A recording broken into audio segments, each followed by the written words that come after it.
Everyone, good morning. আমার একটা নতুন ভিডিওতে নতুন সকালে সকলকে জানাই অনেক অনেক ওয়েলকাম। এক গাল হাসি দেখে বুঝতেই পারছো আজকে একটা স্পেশাল দিন। হ্যাঁ, আজকে হচ্ছে জামাই ষষ্ঠী। তো এখন রেডি হব, কিন্তু আমি কি শাড়ি পরবো না পরবো সেদিকে ভেবে পাচ্ছি না।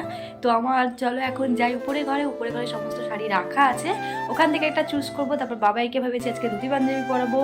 তো সব মিলিয়ে মিশিয়ে এখন অনেক অনেক অনেক কাজ। চল একে একে সবটা শুরু করি। আর তোমরা ভিডিওটা দেখতে থাকো। আই হোপ আজকে ভিডিওটা দেখতে তোমাদের খুব খুব খুব ভালো লাগবে। তো এখন চলে এসেছি উপরে ঘরে। আজকে কি শাড়ি পরে যাব সেটা এখন বার করব। সেই দিয়ে ভাবছি যে কি পরে যাব না পরে যাব, এখনো বুঝতে পারছি না। আলমারিটা খুলে তারপর একটা যে কোনো শাড়ি চুজ করে নেবই। তো আমি ঠিক করেছি এই শাড়িটা পরে যাব। এটা অনেক দিন পরা হয় না, এটা অনেক বছর আগে একবার পরেছিলাম, তো ভাবলাম এই শাড়িটাই পরে যাই। তো এটা এখন বার করব। তো শাড়িটা আমি এখানে বার করে নিয়েছি। এই শাড়িটা ভীষণ ভালো লাগে আমার। এই শাড়িটা হচ্ছে আমি গিফট পেয়েছিলাম, একটা দিদিভাই আমাকে দিয়েছিল এই শাড়িটা, খুব ভালো লাগে। আর এর সঙ্গে আমি এই ব্লাউজটা বানিয়েছিলাম, ব্লাউজটাও খুব পছন্দের। ব্লাউজের ডিজাইনটা আমি তোমাদেরকে দেখাই। পিঠের মধ্যে এরকম একটা বোতাম এরকম দড়ি দেওয়া, আর কাটিংটা ঠিক এরকমভাবে কাটিং করা। তো এই শাড়িটাই আজকে পরবো, ফাইনাল করলাম। তো ফাইনালি আমি এখানে হয়ে গেছি এখন রেডি। আর একদম সিম্পল সেজেছি, বাইরে যেহেতু প্রচণ্ড পরিমাণ গরম, আর এই গরমের মধ্যে এরকম হালকা পাতলা সাজ আর একদম হালকা পাতলা গয়না, এই দুল, হাতেও একদম সিম্পল, আর গলায়। তো চলো রেডি, এখন বেরোনো যাক। বাবাই যেহেতু অনেকটা আগে রেডি হয়েছে, তো ও প্রচণ্ড পরিমাণে তাড়াহুড়ো করছে, আর আমারও খুব তাড়াহুড়ো। চলো চলো চলো।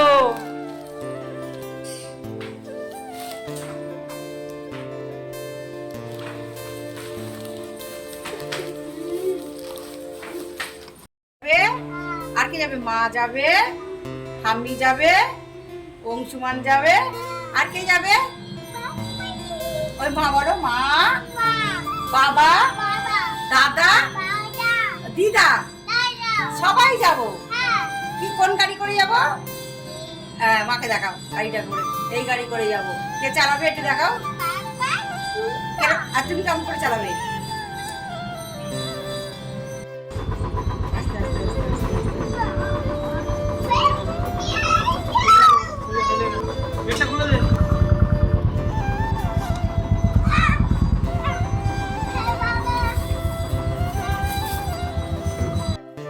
বাইকটা নিয়ে যাবি?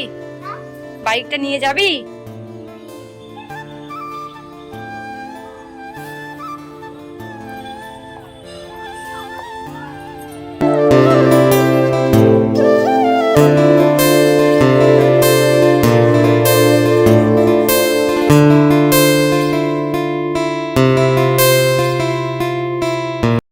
এসছি বাড়িতে, আর গাড়ি থেকে নামার পর বাবাই এত জোরে ছুটে চলে এসছে, আমি আসার অনেকটা আগে পৌঁছে গেছে।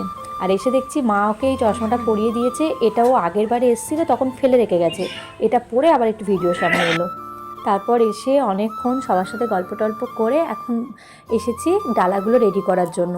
যেহেতু জামাই ষষ্ঠীর স্পেশাল ডালা দিতে হবে, তো প্রথমে মিষ্টির ডালা সাজিয়ে নিচ্ছি, এরপর ফলের ডালা সাজাবো, আবার চিড়ে, খই, মুরগি এগুলো দিয়ে একটা ডালা হয়। আর মা বলছিল যে একটু লুচিও ভাজবে। যেহেতু আজকে ষষ্ঠী, তো আমি আর মা ষষ্ঠী করছি, তাই আমাদের দুজনের জন্য লুচি তরকারি হবে। আর এদিকে ফল, এদিকে মিষ্টি, আর একটা ডালা রেডি করলে টোটাল হয়ে যাবে আমার।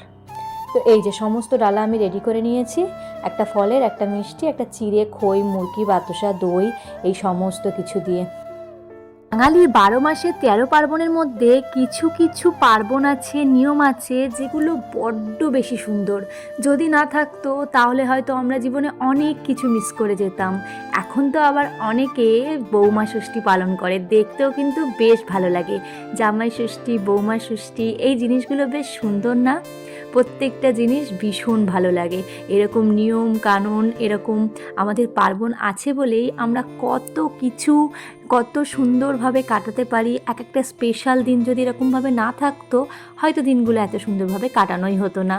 তো এদিকে মা ঘুগনি বানিয়েছিল আর এদিকে ফুলকো ফুলকো লুচি ভাজা হচ্ছে। লুচি হলে বাবাই যেহেতু একটু বেশি পছন্দ করে, তাই ওকে খাওয়ানোর আগে বলছিলাম লুচি খাবে কি না, তো বললো হ্যাঁ, তাই জন্য এই লুচিটা আমার জন্য সাজিয়েছি আর ওর জন্য একটা নিয়েছি। আজকে দুপুরে রয়েছে মাটন বিরিয়ানি আর তার সঙ্গে চিকেন চাপ।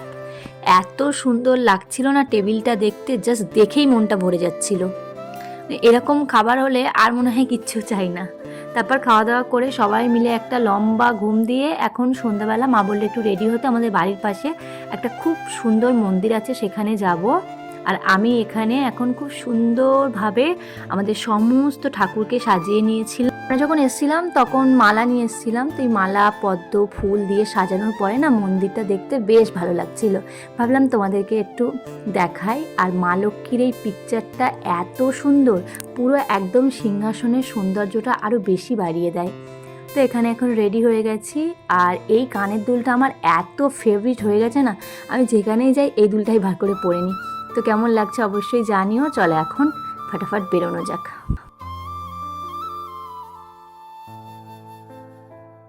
জামাই ষষ্ঠী উপলক্ষে আজকেই আমরা এসেছিলাম, আবার আজকেই আমরা চলে যাব। সেই কারণেই আমার মায়ের মন একদম ভালো নেই। আর মাকে মন ভালো করার জন্য একটু মন্দিরে ঘুরতে নিয়ে গেলে মা বেশি খুশি হয়ে যায়। তো সেই কারণে ভাবলাম যে মাকে নিয়ে একটু ঘুরে আসি, তারপর আমরা রাত করে বেরোবো। তো আমরা চলে এসেছিলাম আমাদের বাড়ির খুব কাছের এই ইস্কন মন্দিরটা, এটা হচ্ছে সাপুরজির মধ্যে।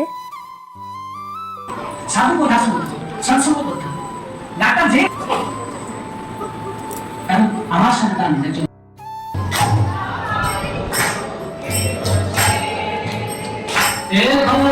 সংসারে ভজন শেষে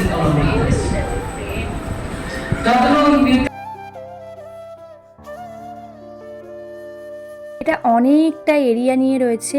আর একটা খুব সুন্দর মন্দিরও হচ্ছে এর পাশেই, সেটা সুন্দরভাবে হয়ে যাক, তারপর আমি তোমাদের অন্য কোনো ব্লগে শেয়ার করব। আর এদিকে রয়েছে গোশালা, যেটা দেখতে বেশ ভালো লাগে।